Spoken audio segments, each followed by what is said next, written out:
Welcome back to the Learning Curve podcast. I am excited to welcome one of my closest and dearest friends to the podcast, my celestial angel, Angela. Welcome, welcome, welcome, Angela. Thank you, Tarisha. So happy to be here with you today. I had to get you on the podcast to share with our listeners your unique story of motherhood. So please, let's just get into it. Tell us a little bit about yourself and how you came to be the head of a blended family with 6 kids. Well, so first of all, thank you for using this platform to kind of talk about family in a different way. I know that you have a couple of platforms, and one of which where you really explore family from the friend's perspective. And Yes. I think it's such an important conversation in 2024 to be having, because I think just culturally we're so far outside of what maybe 2 or 3 generations ago was considered to be a traditional family structure. I got married late in life, and at the time of getting married, my husband already had 2 children, and I had a baby sister that was 26 years younger than me. Woo. I grew up in a blended family. My oldest brother, 7 years older than me, and then the baby, my father's children, is 26 years younger than me. And so being part of a blended family was not new to me, because that's the life that I grew up in. And I call them set 1.0. And then after having been married for several years, my ex-husband and I took custody of my brother's children, who at the time were 5, 7, and 11. So the running joke for me was always, because how else do you explain it, that I'm probably one of the only women in the world that has 6 children and never given birth? And my mother used to say, who has since passed, but my mother would always say, because she was the only woman in the world whose grandchild was her ex-husband's child. Wow. So the blended family has always just been part of my life culture. Yeah. So it sounds like you had child set 1.0, child set 2.0. What were the circumstances that led you to be primary caregiver of your children 2.0? There were challenges with my brother. They would come here for summer camp. The first time they came for summer camp, they were 4, 6, and 10. Okay. The next summer, they came for summer camp, and my brother was going through some things. The wheels came off. After a series of both fights and conversations, we decided that they were going to stay. Okay. It was a very complicated thing. My mother moved here to help take care of the 3 that were here. What were your initial thoughts and feelings when you realized that you were going to be taking on this role? I didn't realize what I honestly had no idea what the hell I was getting myself into. I did not. I knew I was doing the right thing, and I knew that it would all work out. But I was not prepared to deal with the trauma involved with 3 children relocating at such a critical time in their lives. Right. I wasn't prepared to deal with their complexity of needs. I wasn't prepared to deal with the changes that would take place in my own marriage, because you go from having no kids in the house to having 3 kids in the house is a very different thing. I had not thought about it. I just knew that they needed to stay. So Right. Well, was having children part of your plan in your marriage? It was. I thought that I would give birth to kids. Okay.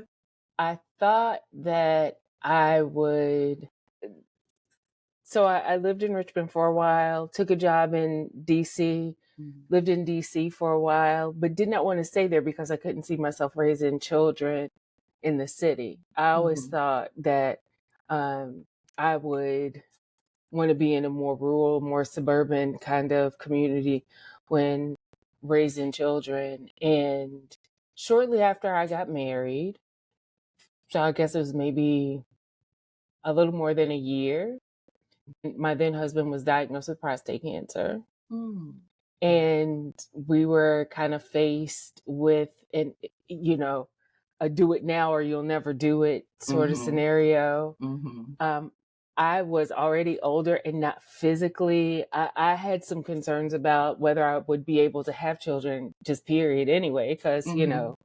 I'd gotten through, Mm-hmm. I was in my late 30s and had not had a baby, Mm-hmm. uh, but had never tried, had Right. never explored what the issue was. So I really don't know if there was a problem or not. But I knew that I was not in a physical condition Mm-hmm. to have babies Yeah. at the time that he got diagnosed with prostate cancer. So it was, do you want to freeze some eggs and some sperm or whatever? And Right. I was like, that was just too much work. I'm like, no, I'm good. Mm-hmm. And that was prior to Set 2.0 coming to live with us. Okay. Okay. So it sounds like you'd kind of maybe worked your way through to a decision point that having children wasn't something that you were going to Yeah. do. And Mm-hmm. there was some grief in that, because I thought Sure. there, I always thought that I would. Mm-hmm. And while there was grief in that, I didn't feel like I missed anything by Okay. not, though. Okay. So, how did you prepare yourself for the challenges and the responsibilities of parenting 6 children? Huh. It was on the job training. It really was. I can't say that I went into any of the 6 of them having any concept of what I was doing other than what I had seen my mother do. Okay. I know that, and I've always believed that when you act in love, when you do all things in love, everything works itself out. Mm-hmm. The challenge is that a lot of times we think we're acting in love when we're really moving from our ego. Mm-hmm. We're really doing stuff because it makes us feel good, Yeah. or because we're getting something out of it, or because it's feeding a narrative that we have about ourselves, whether it's Right. good or bad. Mm-hmm. And, not to get, I'm not like super religious or anything, but I do believe the Bible gives a very clear kind of description of what love is. Is it patient? Is Mm-hmm. it kind? Is it Mm-hmm. boastful? Is it envious? If you can find any of those things, you know, built into your actions, then it's a reason uh, to pause and say, why am I moving in the way that I'm moving? So I Mm-hmm. knew that I had seen my mother also make a lot of sacrifices. Yeah. Yeah. My mother got married when she was 19, but my father already had a child by then. But like my father had my oldest brother when he was like 15, Oh, wow. 16. Okay. So at 19, my mother was a stepmother. And I Mm. never knew, there was never a difference made between me and my brother. I always Mm-hmm. knew my brother as my brother. There Mm-hmm. was, our families always did things together. There was never a time, even when there were some times that I found out in my adult life where there were some complicated situations with Mm-hmm. the families, but we never experienced that because we were always the model that I had seen is, the love for the children. And so I knew how to love. Like I knew how to love. I ain't always know how to speak with patience and kindness. That's that on the job training. Yes, that's the on the job training. That's the learning curve that we're talking about in this podcast. Oh, it absolutely is. It absolutely is. What were the biggest surprises that you encountered as you took on this role of motherhood times 6? It wasn't so much of a surprise as much as it is, oh, this is real. And that is that they are 6 very different people. Very different people. The baby of the bunch isn't very much an empath. He can feel things, and parenting a child that is super sensitive to emotional stimuli is very interesting. I can remember one time, shortly after my mother died, there was someone had called me from an organ place. They wanted her eyes as a donation. Yikes. And he heard me, and this was like within 24 hours of her dying. If they're going to do organ donation, it has to be right. Yeah. And he heard me on having the phone, and it was something that my mother probably would have wanted. She would have been totally cool with, although it was such an awkward conversation to be having. Right. And he was there listening to me have this conversation. So as soon as I got off the phone, less than 24 hours after having lost my mother, I found myself having the conversation with the baby child about whether or not Granny was going to need her eyeballs in heaven. Probably shouldn't give them away. She's probably going to need those. Well, yeah, and that was his genuine concern. Yeah. So he's real artistic. His older brother, who's 2 years older than him, is an athlete to the core. If it's a ball involved, he can do it. And he's a soldier. It's a certain way you do things. And if you don't do it the way it's supposed to be done, you're wrong. Okay. And he's the greatest person in the room. Oh, okay. So very different personality. Mm-hmm. The oldest girl of that set is the sweetest, most caring person that you will ever meet. And also someone would describe as not the sharpest tool in the drawer. Oh.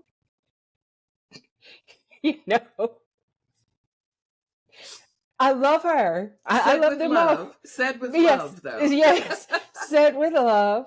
I say to her at least 5 times a day, see, this is the type of thing that makes me worried about sending you out into the world by yourself. Oh. But, she takes care of her brothers. She looks out for her family. She is the one of her peers, because there's 9 of them. I got 3 of 9 of her mother's children. There's actually another one in between the 2 boys that is not my brother's. Oh. But wow. She is the glue. She's the mother hen of her siblings. Right. And likewise, the 3 oldest, the first set, the oldest very much is the mother hen of the group. My sister, who's right in the middle of that oldest set, she is the no limit soldier.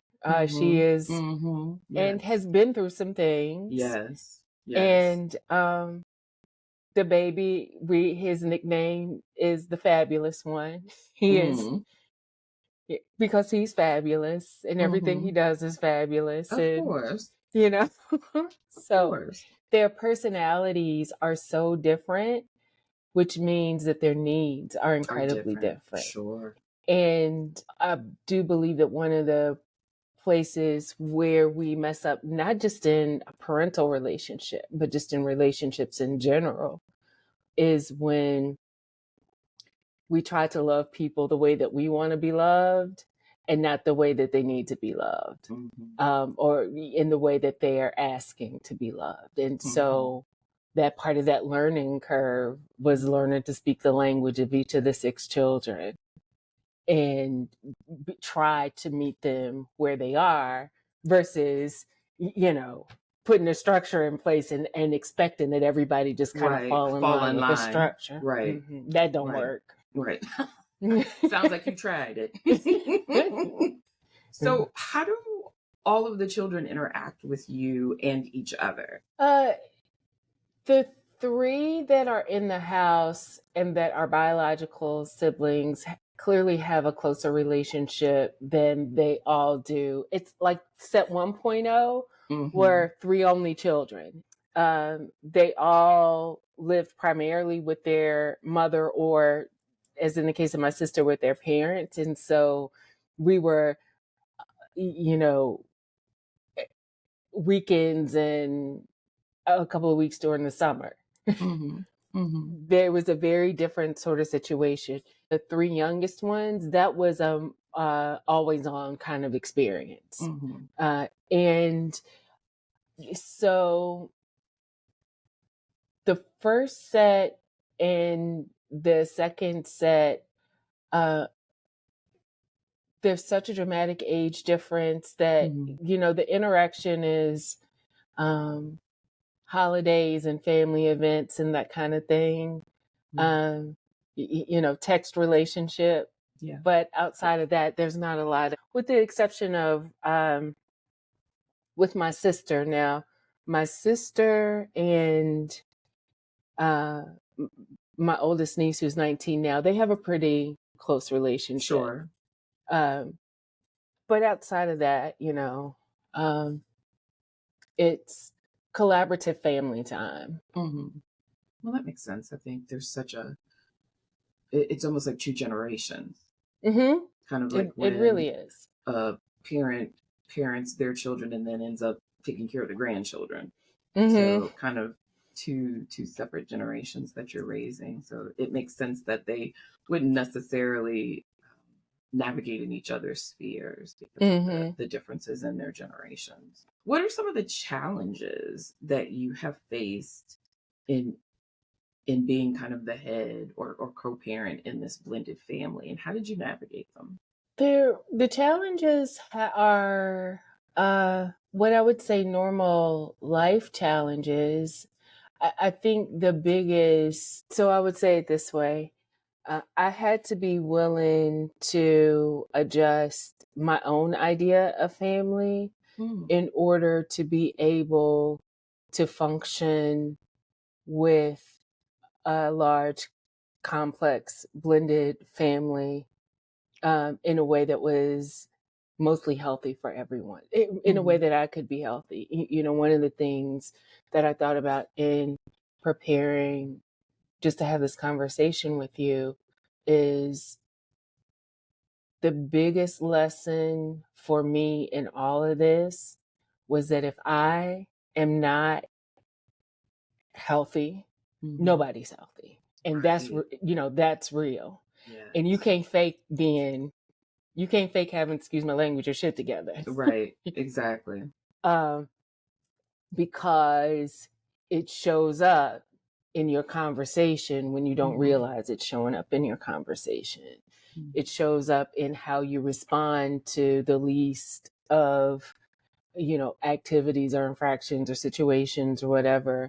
So that work for me had to be super intentional. And that work for me also led to, a divorce. And so we are, to add to the complexity of the blended family situation, I'm co-parenting with my ex-husband, who's not even the biological father of the 3 that he's helping me to raise.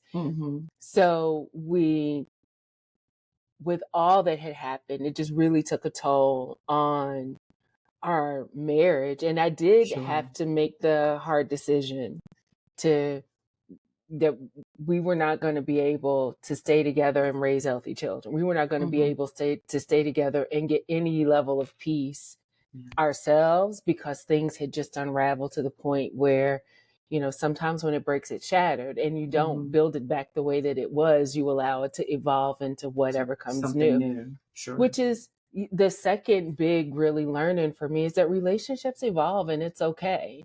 Just because it started one way does not mean that that's how it's going to be forever. Exactly. And you have to be willing to accept how things evolve and be willing to move accordingly. One thing that you had mentioned in some of the notes that I'd sent you was this idea of self-regulating and how you manage when you get in your feelings. What was that journey like for you? That was one that started, I would say, at the time that Set 2.0 came. Because prior to having to make pancakes for somebody every morning and having to have debates about wearing matching socks and having to, monitor room cleaning with resistant teenagers. Prior to all of that, I moved around pretty much how I felt like moving around. Right. Yeah. I was married, but even then we lived very different, very separate lives. And I traveled a lot for work. And again, Set 1.0 were weekend children. They were with us on the weekends, Wednesdays and weekends, and a couple of weeks during the summer. So it was not the everyday. And then suddenly you have additional humans in the house that depend on you for their care when you don't even really take good care of yourself. Speak on that.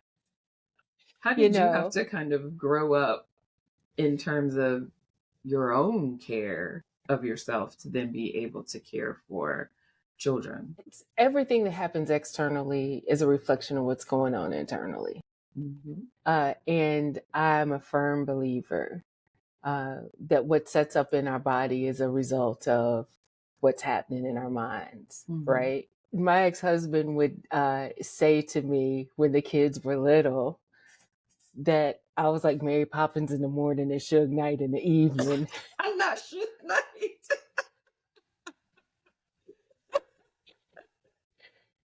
And I was. My goodness. Only imagine. And I had to learn to tame Suge. Right. Because Suge get to go sit down somewhere. And it took Jerisha, it took years. That wasn't something that just happened overnight, because there was that, but then you layered on top of that, the adjustments to having 3 new people living in the house with you. And then shortly after that, my father died. And then shortly after my father died, first my mother got diagnosed with cancer and I was her primary caregiver. No, even before that, first, just to kick off the whole suite, shortly after the kids came, I got laid off from my job, a place I had been 17 years. And then shortly after that, my mother got diagnosed with cancer. And then shortly after that, my father died. And then shortly after that, my mother got diagnosed with cancer again. And then shortly after that, I got diagnosed with cancer. And then shortly after that, somebody tried to kill my sister. So there was just trauma after trauma after trauma. And in the midst of all that, you still got school concerts and parent teacher meetings. Right. The normalcy of life in a life that is abnormal.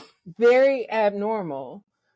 And learning to regulate myself, it meant learning how to make the tough decision, even though it's going to be a really difficult transition or really difficult conversation. It's learning how to trust myself enough to make the hard decisions. It's learning to show up in a conversation with the kids without judgment. Because we all do stupid things, right? Kids, teenagers do, and teenagers do the things that the teenagers do, but it's learning how to show up in a conversation with them that even if I'm frustrated or angry or disappointed, that they trust me enough to tell me the truth about whatever the situation is. And that's a journey. That's been a journey. It hasn't always been that way. Because again, them coming to live with us in Virginia, they were coming with their own trauma. I remember the very first year they were here, the 11-year-old was in 6th grade when they moved here, and she didn't know how to cry. One day there was an activity with school, and it was a writing exercise. Write about your favorite birthday, your best birthday. And that evening, she sat on the couch and her body just jerked because she couldn't release the tears. And when I asked her what was wrong, she said, "I've never had a birthday. Nobody's ever gotten me a birthday cake." And the first year that they were here, they were so competitively jealous of each other around their birthday times because nobody had ever celebrated it in the way that, kids get celebrated. It took a couple of years for them to build the confidence and trust in us to know that we celebrate who they are, that they are special and important and in love and loved and safe and celebrated. And that it would be consistent. It wasn't a one-time thing, or that it would be taken away. Yes. Taking that or learning to navigate through all of that. And again, meet them where they were. It was meet them at their own place of need was really critical. And, for them and for us, we both to some degree had the false perception that raising 3 kids who had been through some things was going to be just like the Weekend and Wednesday kids. So y'all had a rude awakening. We did. But not without support. I firmly believe that there's never a time when God, the universe, however you believe divine forces interact in your life, or that energy which is greater than, the energy that you embody, whatever you believe that to be, will not present an opportunity to you and not give you the support and resources that you need to step up to the challenge and fulfill whatever it is, whatever purpose it is that's come into your life. And we had a tremendous amount of support from places that we wouldn't expect. And the kids had support from coaches and teachers and, that village. Yeah. And the village matters. The village matters. So it's interesting you were talking about the kids being kind of competitive about attention and around the birthdays. How do you ensure that each of the children feel like they are loved and valued in such a large family system? In relationships, period, in order to, my philosophy, that in $7 to get you some coffee at Starbucks, but genuinely being seen as a foundation to build in trust. Like, it is critical that they each know that I see them. Like, I see you. The baby of set 1.0, the fabulous one, when he was little, because kids do predictable things. I had him convinced that I could see from the back of my head, that I could always see That you had eyes in the back of your head? Literally, yes. Yes, that I could see through walls. My mom did too. And so I'm young and I'm thinking, oh my goodness, you have eyes in the back of your head. So I asked her, do you have to wear glasses on those eyes too? And knowing your mother, that probably. So you can imagine the response I got. The response, as I walked away, rubbing my plucked forehead. But it's a simple example, but it is so important to make sure that they know that they're seen and not judged. Yeah. And that is has been for us, what I believe to be the foundation of love and acceptance, that they trust the love that they receive because they're seen and accepted as they are. It's that unconditional positive regard. Absolutely. Yeah. Okay. So let's switch gears a little bit, because we've been family, how it came about, kind of how you manage the kids, how you attend to their needs. I want to talk about you and kind of the personal impact that this decision on you. So becoming the primary caregiver for 6 children, how has that changed your life personally and professionally? I don't know how it's changed my life professionally. I can't necessarily say that I would be on a different path career-wise, or I may, who knows. Well, in terms of professionally, are there jobs or situations that you perhaps weren't able to pursue because you needed a space where there was going to be more flexibility because you had to be places or do things with the kids? When I say the village shows up, okay. I mean, literally, my conversation with God is, you sent it. I'm going to do what you want me to do, but you're going to need to make some stuff happen here. And I really take my hands off and trust. There's never been a time, at the time when I got laid off, I started an independent PR practice. But shortly after I'd gone independent, my mother got sick and I wasn't able to really be the primary caregiver for my mother and run, PR business at the same time. A former colleague came along and brought me in-house with her agency, where I was able to kind of help her build a practice area up. And at the same time, they handle all the back end stuff for clients. And so I was able to really work independently. It has never been an issue.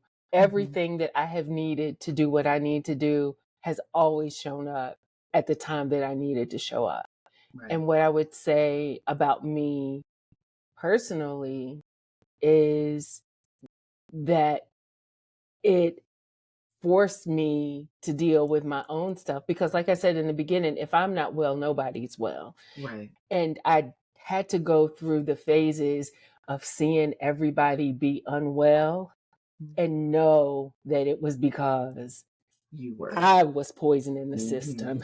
Okay. That I was unwell and I was feeding venom into the larger system in order for me to be able to step back and get myself together. And, that's not to say that it's been a cakewalk, but we move forward in love. They are typical teenagers and young adults doing the things that teenagers and young adults do. 3 of the 6 have graduated from college. Wow, that's excellent. The 4th is in college. Okay. And,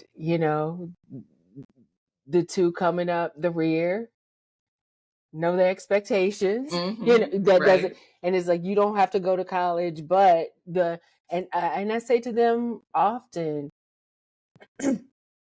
my number one priority is that you would be able to make positive choices about the kind of life that you want to live. I'm not giving you a prescription for how you have to do things, but when you make bad decisions, you limit your choices. Mm. If I don't do anything else, my goal is to teach you how to make the decisions that are for your highest good. Yeah. So that you have choices in life, so that you can pursue what you want to do in the way that you want to do it, that makes you feel fulfilled. And it's been a journey. It has been a journey. Well, any doubts, any regrets in taking on this role? Regret. It's not a regret, but sometimes I wonder, what if I had given birth to children myself? I can't imagine that I would love any of them anymore if I had given birth to them, but I don't know, because I've never had that experience, right? If you had your own children, do you think you would have taken on the second set? I do.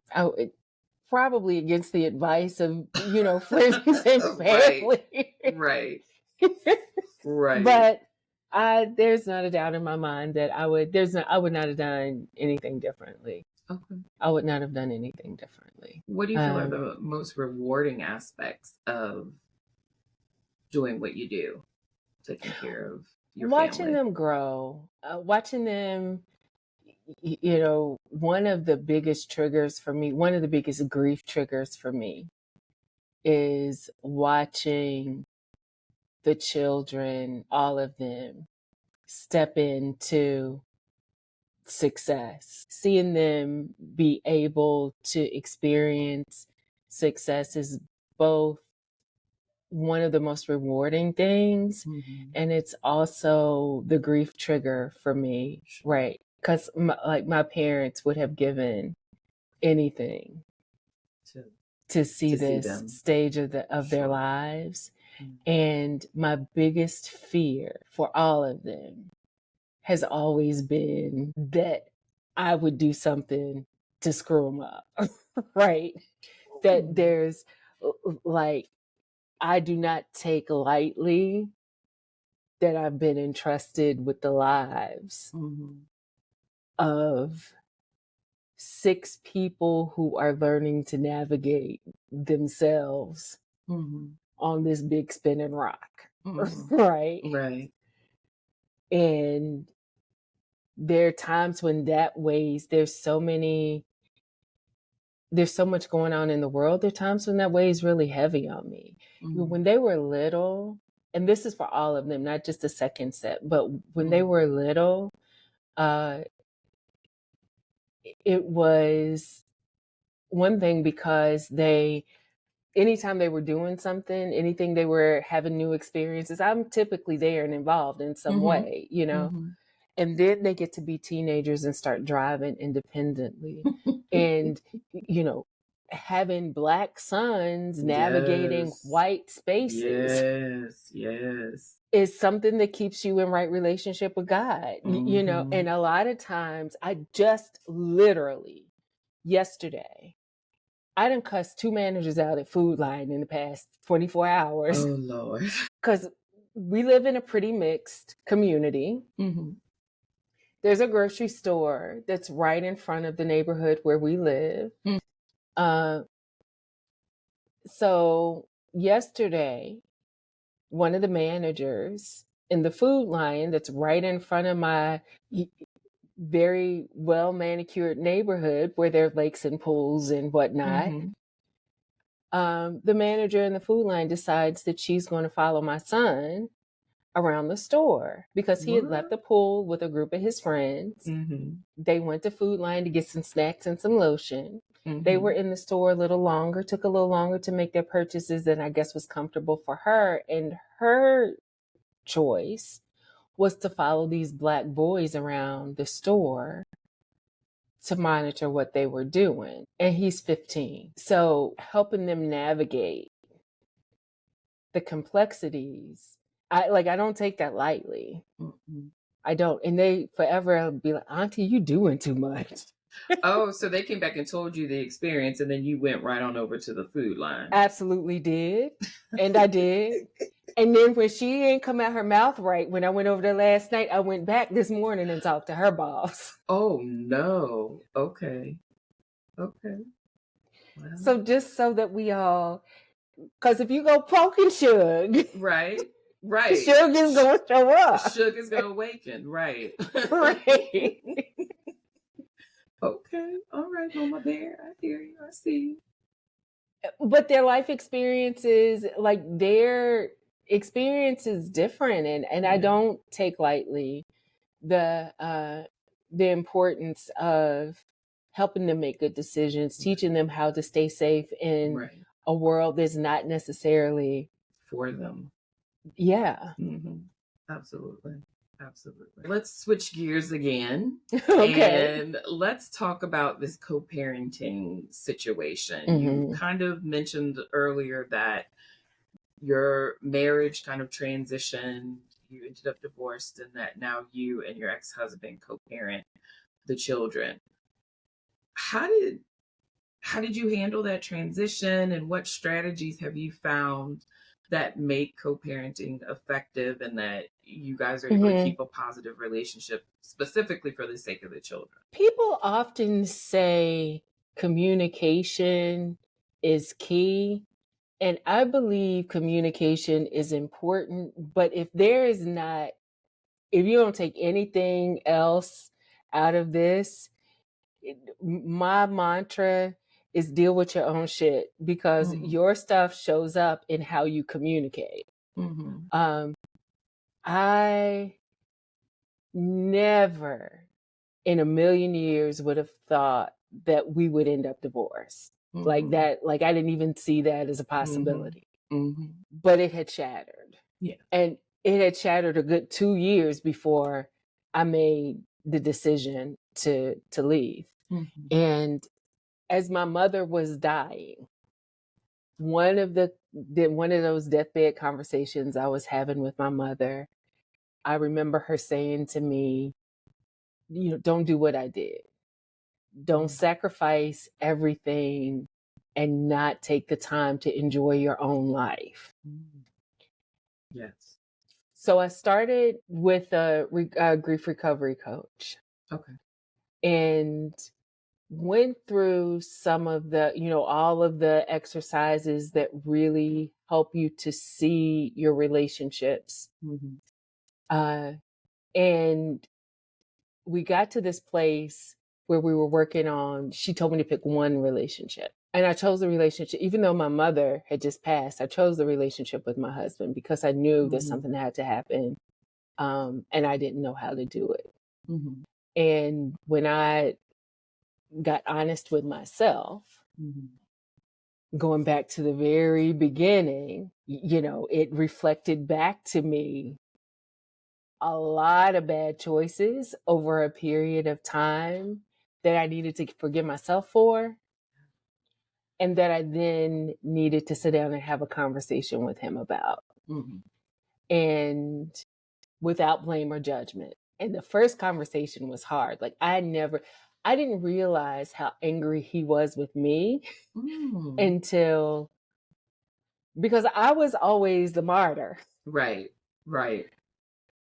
But we agreed that we would give it 4 weeks and that we would come back in 4 weeks and have another conversation.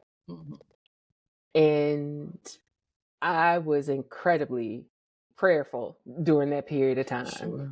Yeah. And diligent about working on myself because I wanted to be making decisions from a place of love. Like I didn't want to be doing anything else with him, with the kids, with anybody from like this place of hurt and anger. Like I didn't want Suge to be running the relationship, right? And Suge had been in control for a while. Well, Suge had to be.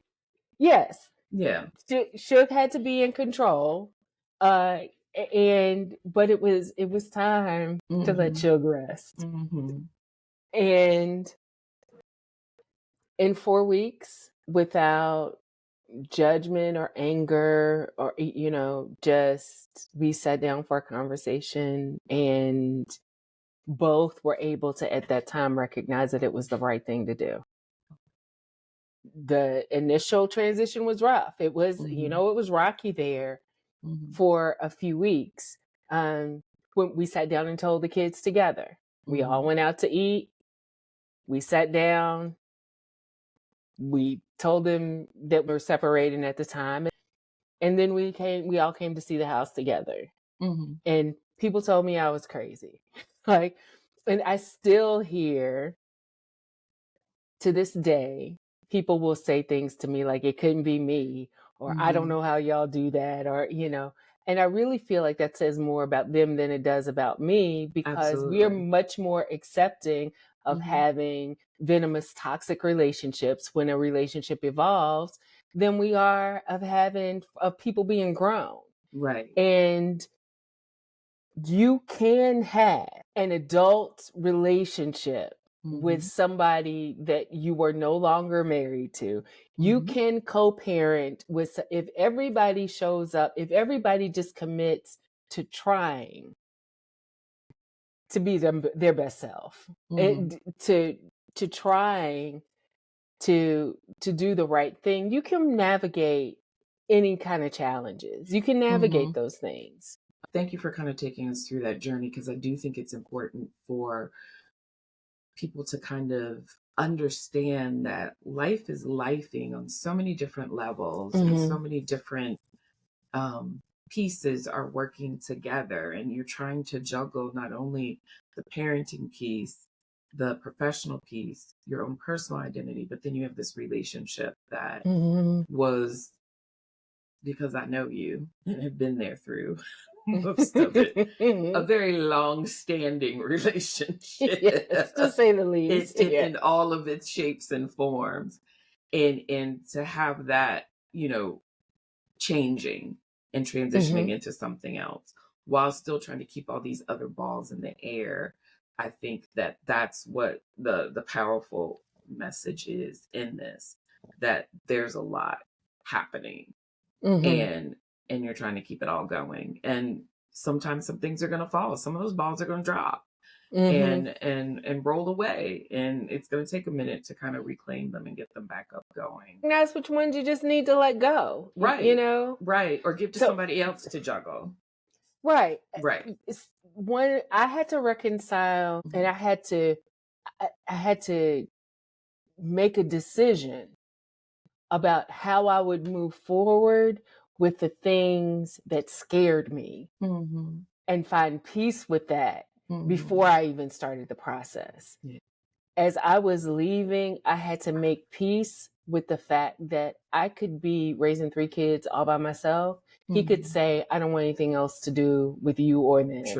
True. And I would need to be able to move forward in peace without continuing to be the martyr. Right. Because that's something that I had to hang up in this process. And that personal growth journey, being able to, lay down my martyr your badge. torture stake. Yes. And as it turns out, none of the worst things that I thought would happen did happen. And we were able to have adult conversations, and we were able to find a path through. And there's still things that trigger the vulnerability. One thing that really triggered the vulnerability for me was when he started dating someone else. Like, I am... Let's talk about that. You're so funny. Oh. I have not publicly introduced anybody to the kids. That's just how I chose to manage, people that I see. Right. He started dating somebody pretty soon after I left. Ouch. And did he introduce that person to the children? Yes. But not as... Oh, okay, but not as a partner, more as like a friend or somebody I know. Right. Okay. But yeah, initially. Right. But then, we learned that she was more than just a friend, right? I had to be at peace with the fact that I knew that no matter who he might be in a relationship with, that what we had from that perspective was no more. What Yeah. kind of impact did that have on the kids to see him with someone different? They really didn't care. Oh, okay. It was, it wasn't, it was harder for the oldest. No, that's interesting. Yeah. Who were out of the house and don't. Yes. Oh, and it's funny. At the point of us separating, she was the most vocal about her displeasure. She was like, we already have a very complicated family, no new people. The rest of them, they just, the rest of them were in that living my best life phase. Right. So they were all in the you like it, I love it kind of. Right. Yeah. Interesting. But what ended up being the challenge for him, this particular person was very threatened by our relationship and by. But I can imagine that because you guys have, y'all are still pretty tight in terms of your friendship piece, and you co-parent and you go to things together. You're over, he's over the house, just sitting in the couch, chilling, and y'all are still very much present in each other's lives. So I could imagine someone not understanding the nuance of that relationship, feeling threatened by it. But there again, that's why I say it's important for everybody to do the work, and anybody that's gonna be part of this family system has to be willing to do their own work, because quite honestly, that ain't about us, that's about you. Absolutely, because you guys have found something that works for you, and so somebody coming in, once they are brought up to speed as to what it is, then it would be their choice. Do I get along and conform and cooperate with this arrangement, embrace it, or do I decide to move on because I don't want to stretch myself to see things differently? She decided to move on. Wow. Which ironically, and she was a therapist too, like I was so disappointed. You're right, she had not done her work. But no, you know what, I'm not even gonna say that, because being a therapist does not mean that we are above human emotions. We are not robots, who just spout out all this stuff we've learned and we always do the right thing and choose the right way. I can attest to that. So just because she's a therapist, maybe that's why she chose to move on, because she realized what her issues were, what her hangups were, what her expectations were, and that she knew that staying in this situation was not going to be good for her or for him. So maybe as a therapist, she realized, though it's a hard decision, it's the best decision. Maybe. I'm trying to help a sister out. It's not for everybody. There are men who have not been able to really get past the first or second that I've gone out with, that I haven't gotten past the first or second date. There was one situation where I was really excited about this guy too. Like, he was my vibe, right? And we were having dinner, and it was one of those days where I was in DC and the wheels were falling off at home. One child was supposed to be at football practice. I knew he was at home, but nobody could wake him up. My ex-husband has a key to my house. I called him and had asked him to come to the house to see what was wrong with the youngest, because he was supposed to be at football practice. So I was having this conversation in front of this person. Well, he locked in immediately on the fact that my ex had a key to my house. So that opened up this whole conversation. Well, what if I had an ex who, going down the whole, oh my goodness. And he's like, how would you feel about that? I said, I would feel like it wasn't any of my business. The business, right. That's how I would feel. And he said, you have to admit that that's a lot to ask somebody to accept. And I knew right then, okay, so this ain't gonna work for you. So you're not ready. But the reality is, you can't talk to me about him. Right. If you ain't here doing what he's doing for these children, you can't have a conversation with me about how things supposed to go. Right. With him. Right. And plus, vice versa. It seems like, especially in this day and age, and at our ages, to think that we'll meet someone who doesn't have children or doesn't have some type of complex relationship history is unrealistic. Right. It's unrealistic.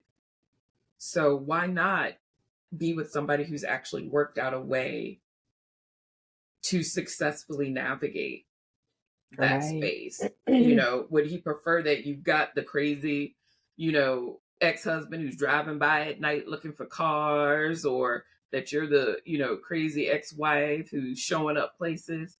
Or would they prefer that you guys are two adults who've decided that we needed to uncouple, but we are going to stay in concert in terms of taking care of these children that we've committed to raising. Right. And so we're going to do what we need to do for that. It seems like people would appreciate that. And that's less responsibility for me as a new guy coming in. I don't have to try to be daddy because they got somebody who's being daddy. That's in there, right? Yeah, I'm a shake his hand and welcome him on in the house. It's been my observation that in this type of environment, in this type of relationship environment with former spouses, stir up feelings of unworthiness. It's that pick me kind of syndrome, like it's either me or them, like this or that. For people who have unworthiness triggers, communal living, or, you know, like this corporate relationship sort of environment is really triggering. And unfortunately, it is sometimes easier to go the route of, you know, villainizing somebody in order to not feel bad about yourself. Right. Sure. As opposed to being able to doing the work. Back to, again, if it ain't nothing that anybody takes away from this conversation, it's do your work. Do your work. Do your work. That's what I'm hearing. Do your work. Do your work. And you can't fake it. You can't fake dieting. Because because what you do, what you put inside is going to show up on the outside. Right. That scale's going to let you know. It is. It's going to bust your delusional bubble every time. And there are all kinds of factors that go into, you know, what shows up on that scale. But the reality is, if you want it to move, you're going to have to do some work. Right. Right. And it's the same thing with relationships. If you want peaceful, supportive, loving, compassionate relationships in your life anywhere, the first thing you got to do is fix your own stuff. Absolutely. Absolutely. And it sounds like you have worked really hard at doing that work. So much so that then I want to ask you this next question. What advice would you give someone who is maybe becoming a step parent or becoming the head of a blended family? Do the work. Do your work. Right. But also forge your own relationships with the children. So often people in a blended family situation have relationships via the other parent, and building trust and safety and reinforcing the love in the relationship means you have to have your own relationship with them. I remember baby child 1.0, the fabulous one. He was probably about 9 or 10, but he was about 10 at the time. And he had kissed a girl for the first time at school. He had been with his dad all day long, and then they came and picked me up from the airport. And like, he literally got out the car and ran over to me to tell me, I couldn't even get in the car, to tell me about this experience he had had with this girl. Later on that night, my ex-husband had said to me, "Why do they tell you everything?" Like, he's like, "I was with him all day long and he didn't say anything to me about that." Oh, And he wow. waited till you got there. He's like, "Why do they tell you stuff that they don't tell me?" And it's like, because you don't listen to the dumb shit. Mm-hmm. I listen to conversations about Mighty Putty and fart jokes Mm-hmm. and the whole spectrum, and, you know, creating socks that have massagers in them. Like, I listen to all the stuff so that when it's time to tell me something real, they trust me to tell. But Mm-hmm. your relationship with the child is going to be your relationship with the child. It can't be filtered through Yeah. another parent. Yeah. So that would be one piece of advice. Make sure that you have your relationship with the child and that relationship is rooted in love, that they know that no matter what happens with the grown folks, Mm-hmm. that your love for them is real and authentic. Right. And be patient with yourself. Mm-hmm. Things will trigger your insecurities. Mm-hmm. And you have to be able to recognize those things when they happen, and sometimes take a deep breath and let the insecurity, you know, pass through you and keep it moving forward. It's so Mm-hmm. easy to go down, you know, a spiral of negativity when those insecurities creep up. I remember when my oldest got married. I mean, weddings and funerals are, you know, you want to know where you fit in the Mm-hmm. hierarchy. Oh, yeah. Right. And I never said a word to her, but I wasn't going to make her wedding about About where, you. Right. right, about me. And as it turns out, it was never even a question for her. You know what I'm Mm-hmm. saying? You know, the role that I would play or how I would be Mm-hmm. integrated into. Uh, Mm-hmm. and I think that also has a lot to do with the individual with the relationship that I have with her.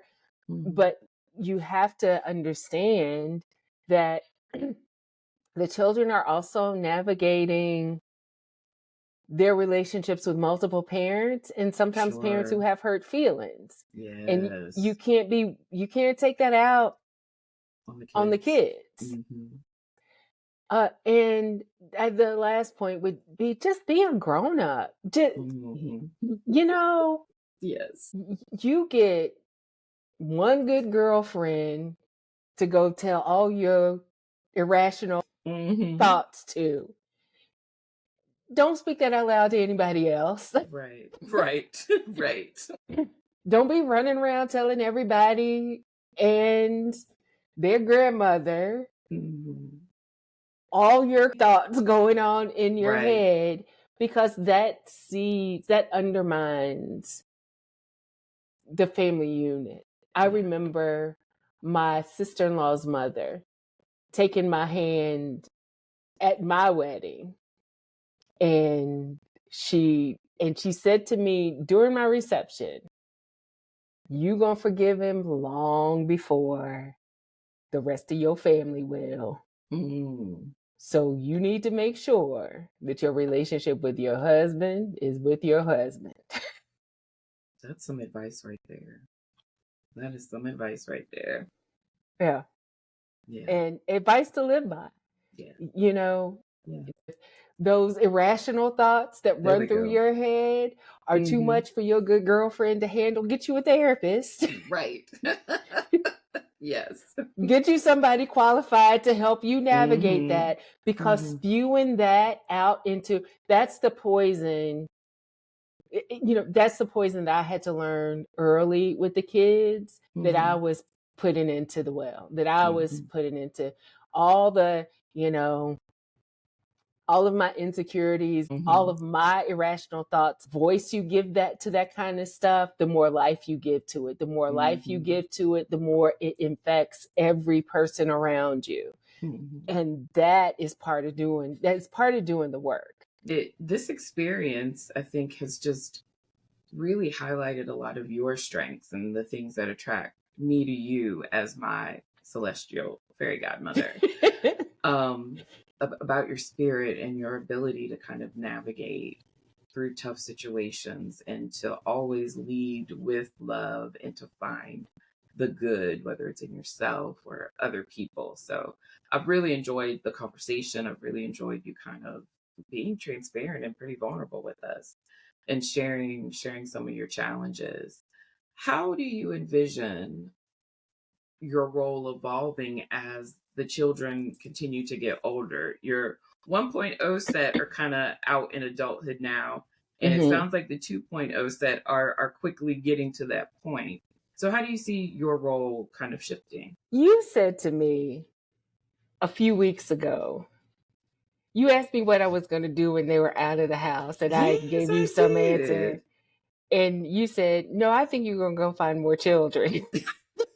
I probably did say something like that. That's exactly what you said. I did not have my therapy hat on then, just for those listening.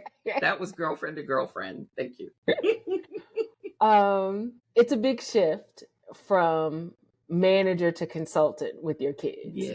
It's a big shift from managing every aspect of their life, you know, to consulting them about how to keep the stove safe when you tried to fry your eggs. And honestly, some days I find myself longing for when they were smaller, when they all were smaller. And you asked me about regrets earlier. If I had a regret, my regret would be that I spent so much time being so angry when they were little. I would have started doing the genuine work to heal my stuff much sooner.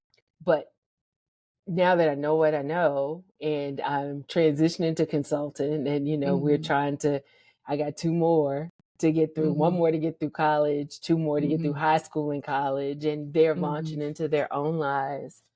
I am taking seriously the need to find joy for myself in a different way, to learn to enjoy life in a way that doesn't revolve around taking care of somebody else. Right. Yeah. And that's not easy. It's what I've learned about myself in this process is that part of the immersion and taking care of everybody else is that then, I don't have to deal with me too much. You know what I'm saying? I don't have to figure out what really makes me excited or gets me going. I go to work, I take care of these kids. That's my life. I'm not really accountable to experiencing life in a different way. And so, I made a commitment. I'm going to go outside once a month. Absolutely. And start there. Yes. And then see what happens after that. Yeah. It's gradual. Right. But it's the effort, the same amount of effort that you put into making sure that the kids navigated the larger world and had all these experiences. Now it's time to turn some of that effort on yourself. Right. Absolutely. So I'm being intentional about that. You are, and I'm proud of you. I'm seeing you more. I'm enjoying that more. Just if I have my little selfish plug for your outside time, I'm enjoying it. Definitely seeing that part of you grow and blossom. So thank you so much for coming and talking with us. I really appreciated hearing your story. I know that the audience is definitely going to love to hear this story because it is so unique, but it's also so inspiring. And I'm just so amazed at all that you've taken on and how you don't feel like you've handled it well, but from the outside, you've been handling it like a genius. So it you make it seem a lot easier than probably it is. And I think that again is just part of who you are. So are there any projects, events, anything that you want to kind of take this moment to kind of share? People, if they want to reach out to you, here's a chance for you to plug your brand. What do you want folks to know? You can follow me on social media. I'm at Angela Sorrell on most platforms, LinkedIn, Instagram, Facebook, TikTok. We have some projects on the horizon, but I'm not ready to talk about Okay. just yet. So maybe you can bring me back I will. when it's time Absolutely. to launch a couple of things. I'd love to Absolutely. come back. And I'd love to have you. You are full of examples of the journey through the learning curve. So I definitely am going to call you back to have you come and talk about some of the other curves that you've been going through and the lessons that you've learned. But again, thank you so much, Angela, for coming and talking with us here on the Learning Curve podcast. And for you listeners out there, please make sure that you share, you like, and you subscribe to our channel on YouTube. Also follow us on Instagram at the Learning Curve PCast, or if you want to reach out to me because you have your own story about a learning curve that you want to share and the lessons that you have gained from going through the curve, please reach out to me at the Learning Curve PCast at gmail.com. In the meantime, until the next time, embrace the curves.